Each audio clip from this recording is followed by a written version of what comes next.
โอ้อันนี้โตมาจากแกงมีแม่แกงเดียวกันบ่นี่พี่น้องว่าก็ยางลองมาเลี้ยยางลองน้ำเลยมาเลี้ยมาพอแกงอยู่นี่อีกปาดยาวจังเนาะอันนี้แกงยังได้บ่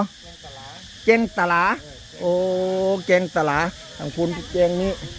อันพุ่นแกงมีมาพี่เป็นแกงตะหลาเออโอ้อันเดียวกันมันยาวกันไปเรื่อยๆเนาะมันทักซื้อให้ซื้อมันโอ้ซื้อไผ่ซื้อมัน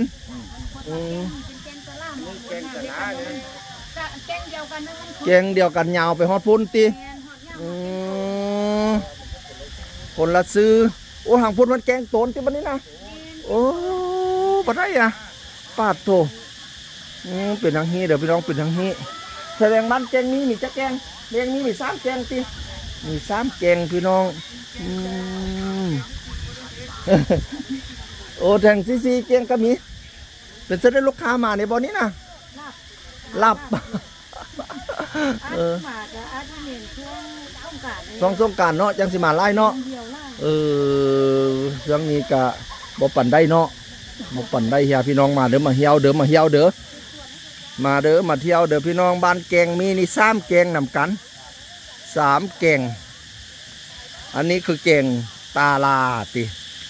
เนี่ยพี่น้องแกงตาลานี่แกงเดียวกันเนาะทางเล็กตำอิดพูนมันแกงมีเนาะทางบางนี้มันแกงตาลาต่อไปพูนเป็นแกงโตนเป็นสันพี่น้องเป็นสันเด้อบ้านแกงมีใน3 แกง3 แกงพี่น้องแต่ว่าจอดรถกับเบิงเอาเด้อโอ้ผู้บ่าวเล่นน้ำมาอันนี้คือแกงตาลาแต่ก็เป็นอยู่ในบ้านของแกงมีพี่น้องเอ๋ยว่าผู้บ่าวน้อยเลี้ยงน้ำพี่น้องต้นตามนี่นะครับผมโอ้เดินลุยน้ำเล